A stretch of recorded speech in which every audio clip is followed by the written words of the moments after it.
Assalamualaikum warahmatullahi wabarakatuh. Halo teman-teman, kami dari kelompok 7 yang beranggotakan saya Nuril Muna Aisyah, Taufan Amar Ma'ruf, dan Viana Aulia Pratiwi. Pada kesempatan kali ini, kita akan belajar mengenai materi sintaksis. Yang menjadi fokus pembelajaran kali ini adalah struktur sintaksis, satuan kata, frase, dan klausa. Baiklah, selanjutnya adalah definisi dari sintaksis. Sintaksis membicarakan kata dalam hubungannya dengan kata lain, atau unsur-unsur lain sebagai suatu satuan ujaran. Jadi teman-teman, sintaksis adalah salah satu bidang ilmu linguistik yang mempelajari kata dalam hubungannya dengan kata lain, atau unsur-unsur lain sebagai satuan ujaran. Nah, sintaksis berasal dari bahasa Yunani, yaitu sun berarti dengan dan kata tetein berarti menempatkan. Secara istilah, yaitu menempatkan bersama-sama kata-kata menjadi kelompok kata atau kalimat. Yang biasa dibicarakan dalam sintaksis, yaitu struktur sintaksis, mencangkup fungsi, kategori, dan peran sintaksis, serta alat-alat yang digunakan untuk membangun struktur itu. Satuan sintaksis berupa kata, frase, klausa, kalimat, dan wacana, dan hal-hal lain seperti modus, aspek, dan sebagainya. Nah, beberapa hal tersebut akan kita kupas pada pembahasan berikutnya. Oke, selanjutnya adalah pembahasan mengenai struktur sintaksis. Nah, struktur sintaksis ini ada 3, yaitu fungsi, kategori, dan peran. Dalam fungsi struktur sintaksis itu terdiri atas subjek, predikat, objek, dan keterangan. Nah, jika ada pertanyaan semisal, apa sih fungsi dari kalimat tersebut? Teman-teman bisa menjawabnya, fungsi dari kalimat tersebut yaitu sebagai subjek, atau sebagai predikat, atau sebagai objek, dan atau sebagai keterangan. Sama halnya dengan kategori. Kategori terdiri dari nomina atau kata benda, verba atau kata kerja, adjektiva atau kata sifat, dan numeralia atau kata bilangan. Nah, jika teman-teman menjumpai pertanyaan, apa kategori dari kalimat tersebut? Teman-teman juga bisa menjawab dengan menjawab pertanyaan tersebut seperti kategori dari kalimat tersebut yaitu sebagai nomina, verba, adjektiva, numeralia, dan sebagainya. Selanjutnya adalah peran. Peran terdiri dari pelaku, dikenal, pengalaman, perbuatan, keadaan, keberadaan, pemerolehan, penderita, sasaran, hasil, alat, tempat, waktu, cara, penyebab, dan lain-lain sebagainya. Selanjutnya adalah fungsi sintaksis. Dalam fungsi sintaksis terdapat 4 unsur, yaitu 1. Subjek. Nah, subjek itu dapat menjawab atas pertanyaan apa dan siapa. Kemudian, subjek itu disertai kata ini, itu, dan tersebut. Serta subjek itu tidak bisa didahului oleh preposisi. Unsur kedua yaitu predikat. Predikat dapat menjawab atas pertanyaan mengapa dan bagaimana. Predikat dapat disertai dengan kata adalah, menjadi, dan jadi. Kemudian predikat dapat disertai dengan keterangan aspek. Unsur yang ketiga adalah objek. Objek terletak langsung di belakang predikat. Kemudian objek dapat menjadi subjek pada kalimat pasif. Contoh, ibu menggoreng ikan. Kata ikan dalam kalimat ini menjadi objek. Nah, ketika kita ingin membuat kalimat ini menjadi kalimat pasif, maka objek tersebut kita ubah menjadi subjek. Ikannya, kata ikan kita ubah menjadi subjek, sehingga menjadi ikan digoreng ibu. Kemudian objek tidak didahului oleh preposisi. Selanjutnya unsur yang keempat adalah keterangan. Unsur keterangan ini bukanlah unsur yang utama, tidak terikat posisi, dan biasanya ditandai oleh konjungsi pada anak kalimat. Selanjutnya, kategori sintaksis. Pertama, nomina. Nomina adalah kelas kata yang menyatakan nama dari seseorang, tempat, atau semua benda dan segala yang dibendakan. Jadi teman-teman, nomina ini adalah kata benda.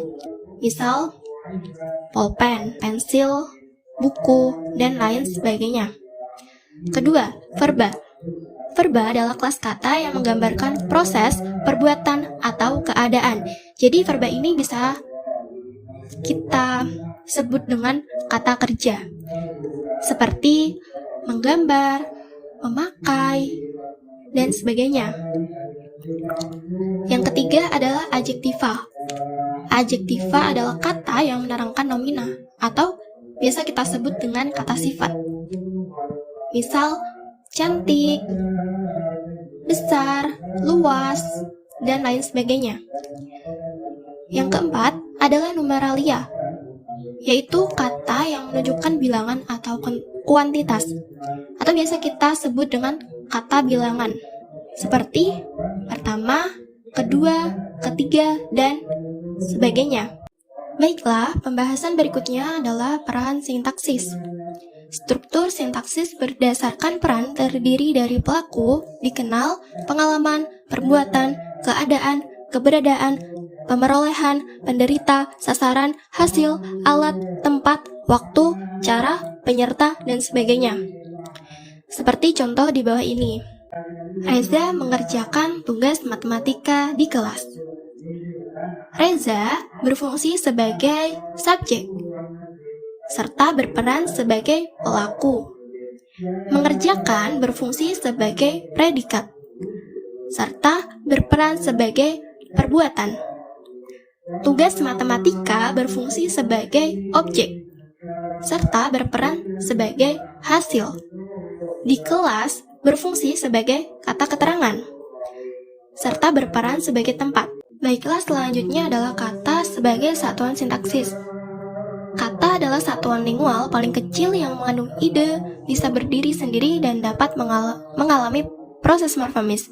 Oleh karena itu, kata berperan sebagai pengisi fungsi sintaksis, sebagai penanda kategori sintaksis, dan perangkai dalam penyatuan satuan-satuan dan bagian-bagian dari satuan sintaksis. Jadi teman-teman, kata dalam kajian sintaksis merupakan unsur paling kecil. Jadi berbeda dalam kajian morfologi ya. Jika kata dalam morfologi adalah unsur paling besar, di dalam sintaksis kata merupakan unsur paling kecil karena sintaksis itu membahas mengenai kalimat. Macam-macam kata sebagai satuan sintaksis.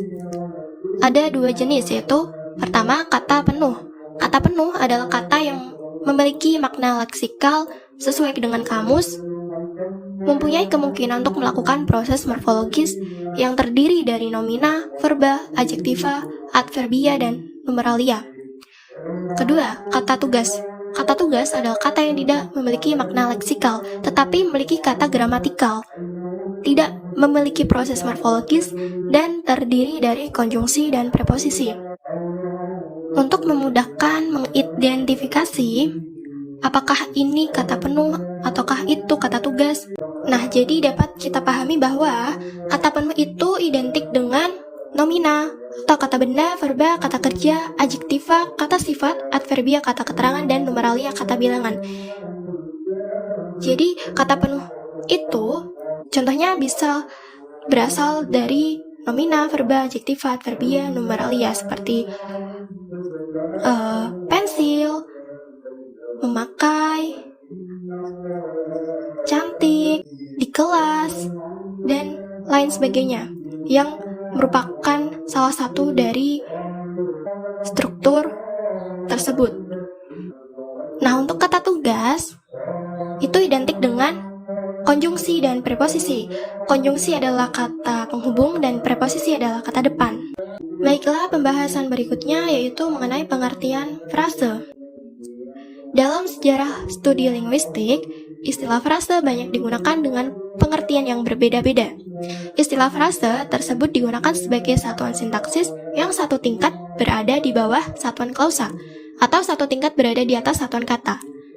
Frase merupakan sebuah makna linguistik atau satuan linguistik yang lebih besar dari kata dan lebih kecil dari klausa serta kalimat. Frase juga dapat disimpulkan sebuah kelompok kata non-predikatif, yaitu gunanya frase tidak memiliki predikat dalam bentuknya. Jadi teman-teman, dapat kita pahami bahwa frase itu satu tingkat berada di bawah satuan klausa. Jadi satu tingkat berada di bawah klausa, atau satu tingkat berada di atas kata. Jadi begini urutannya: kata, kemudian frase, kemudian klausa, kemudian kalimat. Selanjutnya, frase adalah kelompok kata yang terdiri dari dua kata atau lebih yang memiliki satu fungsi struktur sintaksis. Frase terdiri lebih dari dua kata. Untuk frase itu harus berupa morfem bebas, bukan berupa morfem terikat. Contoh konstruksi belum makan dan tanah tinggi adalah frase. Sedangkan konstruksi tata boga dan interlokal bukan frase, karena boga dan inter adalah morfem terikat. Frase adalah konstituen pengisi fungsi-fungsi sintaksis. Nah, maksudnya, sebuah frase itu harus berasal dari morfem bebas, tidak boleh berasal dari morfem terikat. Morfem bebas itu seperti makan, dan morfem terikat itu seperti tata boga. Nah, kata makan ini kenapa disebut dengan morfem bebas? Karena kata makan itu memiliki makna tanpa harus terikat dengan kata lain. Beda dengan tata boga. Tata boga ini dinamakan morfem terikat karena jika kita hilangkan satu kata, maka kata tersebut tidak dapat menghasilkan makna, sehingga terikat dengan kata lain. Atau biasanya morfem terikat itu identik dengan penambahan frase mengisi salah satu fungsi sintaksis, maka salah satu unsur frase itu tidak dapat dipindahkan sendirian. Jika ingin dipindahkan, maka harus dipindahkan secara keseluruhan sebagai satu kesatuan. Nah, di sini terdapat dua kalimat yang berbeda. Yang atas, saya sedang makan nasi goreng di kamar tidur. Di sini dalam kalimat ini terdapat dua frase, yaitu sedang makan dan nasi goreng. Nah, kenapa bisa dibilang frase? Karena sedang makan ini hanya memiliki satu fungsi sintaksis, yaitu sebagai predikat. Sama halnya dengan nasi goreng, memiliki satu fungsi sintaksis, yaitu sebagai objek. Nah, maksud dari frase mengisi salah satu fungsi sintaksis, maka salah satu unsur frase itu tidak dapat dipindahkan sendirian. Jika ingin dipindahkan, maka harus dipindahkan secara keseluruhan sebagai satu kesatuan. Adalah jika kita ingin memindahkan satu frase ke struktur lain, maka kita harus memindahkannya secara utuh, tidak dipindahkan secara berdiri sendiri. Atau misal, dari kata saya sedang makan nasi goreng di kamar tidur, kata nasi goreng disebut frase. Jika kita ingin pindahkan menjadi kalimat pasif misalnya, maka nasi goreng sedang dimakan saya di kamar tidur. Nah, ketika kita ingin memindahkan, kita tidak boleh memisahkan frase itu sendirian. Misal, nasi sedang dimakan saya goreng di kamar tidur. Itu salah. Nah, untuk kalimat yang bawah ini, saya masak nasi goreng kemarin. Di sini hanya ada satu frase, yaitu nasi goreng. Karena hanya memiliki satu fungsi sintaksis. Saya berfungsi sebagai subjek, masak berfungsi sebagai predikat, nasi goreng berfungsi sebagai objek, kemarin berfungsi sebagai keterangan. Nah, untuk mengingat materi sebelumnya, kita bisa mengidentifikasikannya menjadi seperti ini. Saya berfungsi sebagai subjek, memasak berfungsi sebagai predikat, nasi goreng berfungsi sebagai objek, kemarin berfungsi sebagai keterangan. Kalau saya urung bar.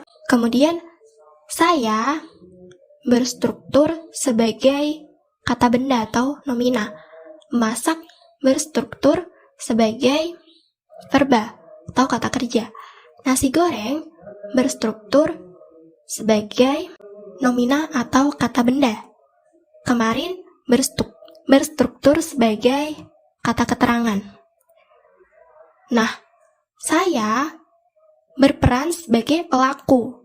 Memasak berperan sebagai perbuatan. Nasi goreng berperan sebagai sasaran atau penderita, bisa. Kemarin berperan sebagai waktu. Bedanya frase dengan kata majemuk ialah jika mengikuti konsep yang diajukan oleh tata bahasawan tradisional yang melihat kata majemuk sebagai komposisi yang memiliki makna baru atau memiliki satu makna. Maka bedanya dengan frase yaitu bahwa frase tidak memiliki makna baru, melainkan hanya makna sintaktik atau makna gramatikal. Contohnya, bentuk meja hijau yang berarti pengadilan adalah kata majemuk, sedangkan meja saya adalah yang berarti saya punya meja, merupakan sebuah frase. Jika kita struktural yang mengatakan bahwa kedua komponen kata majemuk tidak dapat disela dengan unsur lain atau tidak dapat disisipi dengan unsur lain, maka bedanya dengan frase ialah bahwa kedua komponen frase dapat disela atau disisipi dengan unsur lain. Contoh, bentuk mata sapi yang berarti telur goreng tanpa dihancurkan. Jenis-jenis frasa. Frasa terbagi kepada 4 jenis, yaitu frasa exocentric, frasa endocentric, frasa koordinatif, dan frasa positif. Frasa pertama yaitu frasa exocentric, yang dimana komponennya tidak mempunyai perilaku sintaksis yang sama dengan keseluruhannya. Misal, frasa di warung yang terdiri dari komponen di dan komponen warung secara keseluruhan atau secara utuh. Frasa ini dapat mengisi fungsi keterangan, misalnya dalam kalimat berikut, dia berdagang di warung. Frasa exocentric biasanya dibedakan atas frasa exocentric yang direktif dan non-direktif. Frasa exocentric yang direktif, komponennya pertamanya berupa preposition atau preposisi, seperti kata di, ke, dan dari. Komponen keduanya berupa kata atau kelompok kata, yang biasanya berkategori nomina karena komponen pertamanya berupa preposisi. Contoh frasa direktif yaitu di pasar, dari kayu jati, in the room, dan on the room. Selanjutnya frasa exocentric yang non-direktif, yaitu di mana komponen pertamanya berupa artikulus seperti si, sang, atau kata lain yang seperti yang, para, dan kaum. Sedangkan komponen keduanya berupa kata atau kelompok kata berkategori nomina, adjektiva, atau verba. Misalkan, si miskin, si sang mertua, yang berkepalanya botak, para remaja masjid, kaum cerdik dan pandai. Seterusnya kita akan beralih ke frasa kedua, yaitu frasa endocentric, yaitu frasa yang salah satu komponennya memiliki perilaku sintaksis yang sama dengan keseluruhannya. Artinya, salah satu komponennya dapat menggantikan kedudukan keseluruhannya. Contoh, sedang meminum. Dalam kalimat pertama, yang dimana kakek sedang meminum kopi di kamar. Lalu komponen keduanya yaitu meminum dapat menggantikan kedudukan frase tersebut, menjadikan seperti kalimat kedua, yaitu kakek meminum kopi di kamar. Contoh lain yaitu seperti frase pedas sekali.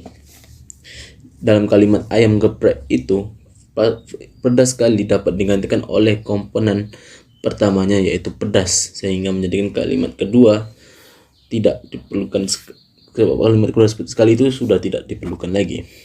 Frasa endocentric disebut sebagai frasa modifikasi karena komponen keduanya yaitu komponen yang bukan inti atau hulu mengubah atau membatasi makna komponen inti atau hulunya. Umpamanya kata membaca yang belum diketahui kapan terjadinya dalam sebuah frasa sedang membaca dibatasi maknanya oleh kata sedang, sehingga maknanya itu menjadi perbuatan membaca itu sedang berlangsung atau tengah berlangsung. Nah, frasa endocentrik juga disebut sebagai frasa subordinatif karena salah satu komponennya, yaitu yang merupakan inti frasa berlaku sebagai komponen atasan, sedangkan komponen lainnya, yaitu komponen yang membatasi, berlaku sebagai komponen bawahan. Sejalan dengan posisi komponen intinya, maka komponen atasan itu bisa terletak di sebelah depan, bisa juga di sebelah belakang. Kalian juga bisa perhatikan seperti contoh berikut, yang dimana sedang membaca Teh Celup, Mahal Sekali, sebuah novel, T-Bag, High School, Very Beautiful. Seterusnya, dilihat dari kategori intinya dapat dibedakan adanya frasa nominal, frasa verbal, frasa adjektiva, dan frasa numeral. Yang dimaksud dengan frasa nominal adalah frasa endocentrik yang intinya berupa nomina atau promina, umpamanya biskola, kicap manis, karya besar, dan guru muda. Frasa nominal ini di dalam sintaksis dapat menggantikan kedudukan kata nominal sebagai pengisi salah satu fungsi sintaksis. Yang dimaksud sebagai frasa verbal adalah frasa endocentrik yang intinya berupa kata verba seperti maka karena itu frasa ini dapat menggantikan kedudukan kata verbal di dalam sintaksis. Contoh beberapa frasa verbal: sedang membaca, sudah mandi, makan lagi, dan tidak akan datang. Seterusnya, yang dimaksud dengan frasa adjektiva adalah frasa endocentrik yang intinya berupa kata adjektiva atau adjektif. Beberapa contoh frasa adjektiva adalah sangat cantik, indah sekali, merah jambu, dan kurang baik. Lalu frasa terakhir dalam endocentrik yaitu frasa numeralia yang intinya merupakan kata numeral. Misalkan 13, 125, 1,5 triliun. Seterusnya yaitu frasa ketiga yaitu frasa koordinatif, yang dimana frasa koordinatif ini komponen pembentuknya terdiri daripada dua komponen atau lebih yang sama dan sederajat. Secara potensial dapat dihubungkan oleh konjungsi koordinatif yang tunggal seperti dan, atau, tetapi, maupun. Konjungsi terbagi seperti baik, baik, makin, dan baik, maupun, maupun. Frasa koordinatif ini mempunyai kategori sesuai dengan kategori komponen pembentuknya. Contoh, sehat dan kuat, buruh atau majikan, makin terang makin baik, dan dari rakyat untuk rakyat. Frasa koordinatif yang tidak menggunakan konjungsi secara eksplisit biasanya disebut frasa parateksis. Contohnya, hilir mudik, tua muda, pulang pergi, sawah ladang, dan 2-3 hari. Seterusnya, frasa apositif yaitu frasa terakhir.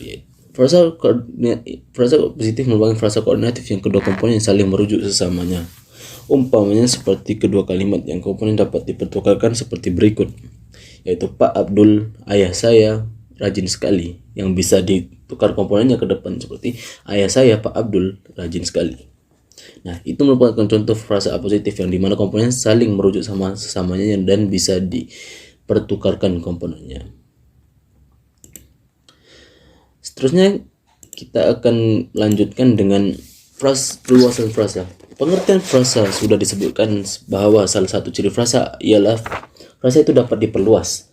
Nah, maksudnya frasa itu dapat diberi tambahan komponen baru sesuai konsep atau pengertian yang akan ditampilkan. Umpamanya, frasa di kamar tidur dapat diperluas dengan diberi komponen baru, misalnya kata saya, ayah, dan atau belakang, sehingga menjadi sebuah kalimat atau kata di kamar tidur saya, di kamar tidur ayah, dan di kamar tidur belakang. Perluasan ini menurut keperluannya dapat dilakukan sebelah kanan, seperti ketiga contoh di atas. Ia juga dapat dilakukan sebelah kiri. Misalkan frasa seorang mahasiswa yang kita dapat perluas dari sebelah kirinya, yaitu seperti bukan seorang mahasiswa, hanya seorang mahasiswa. Nah, kita juga dapat memperluaskan frasa ini dari kiri dan juga kanan, seperti kata seorang mahasiswa tadi, yaitu bukan seorang mahasiswa kedokteran, di mana kata komponen sebelah kirinya kita tambahin dengan kata bukan dan di sebelah kanan diberi kata kedokteran. Contoh lainnya itu seperti berikut, yaitu kereta api ekspres malam, kereta api ekspres malam luar biasa, sebuah kereta api ekspres malam luar biasa, yang mana komponennya ditambah dari kata sebuah, dari kiri yaitu sebuah kata sebuah, dan dari kanan itu ekspres malam luar biasa, terdiri dari frasa kereta api. Perlu dicatat bahwa perluasan yang dilakukan secara bertahap, seperti kita lihat perkembangan perluasan itu dari yang pertama sehingga yang terakhir. Kalau kita bagankan pertahapan konstruksi yang terakhir adalah seperti berikut. Dalam frasa, bukan hanya tidak akan hadir sekaligus ada pengungkapan konsep ingkar verbal dengan kata tidak, pengungkapan konsep pembatasan dengan kata hanya, dan pengungkapan konsep kala nanti dengan kata akan. Dalam kalimat sebelum pukul 1 siang dia sudah akan hadir di sini. Kita lihat adanya frasa verbal sudah akan hadir yang sekaligus ada pengungkapan kala selesai dan kala nanti. Beberapa frasa yang dalam bahasa Indonesia yang mungkin dapat terjadi sebagai akibat penumpukan berbagai konsep di dalam frasa itu.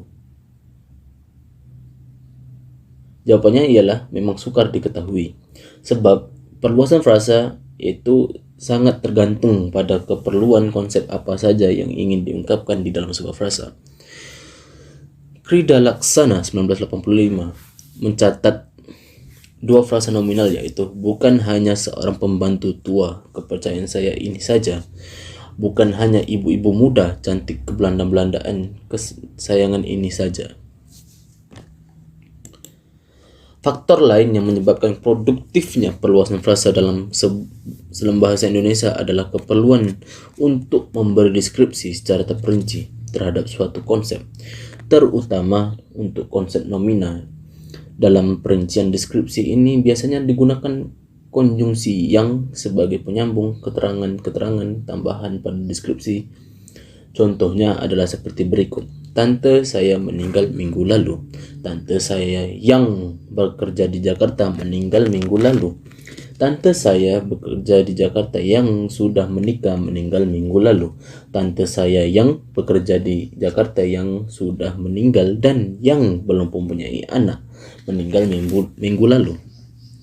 Dari contoh di atas dapat dilihat betapa panjangnya frasa nominal yang mengisi fungsi subjek pada kalimat tante saya yang bekerja di Jakarta, yang sudah menikah dan yang belum mempunyai anak meninggal minggu lalu.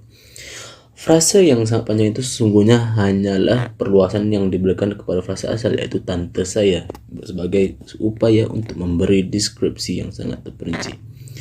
Itu saja dari frasa. Terima kasih. Pengertian klausa. Klausa adalah satuan sintaksis berupa runtutan kata-kata yang berkonstruksi predikatif. Dalam konstruksi itu ada komponen berupa kata atau frase yang berfungsi sebagai predikat dan yang lain berfungsi sebagai subjek, objek, dan keterangan. Selain fungsi predikat yang harus ada dalam konstruksi klausa ini, fungsi subjek boleh dikatakan bersifat wajib, sedangkan yang lainnya bersifat tak wajib. Kalau dibandingkan konstruksi kamar mandi dan adik mandi, maka dapat dikatakan konstruksi kamar mandi bukanlah sebuah klausa karena hubungan komponen kamar dan komponen mandi tidaklah bersifat predikatif. Lalu, nenek adalah pengisi fungsi subjek dan mandi adalah pengisi fungsi predikat, yaitu nenek mandi.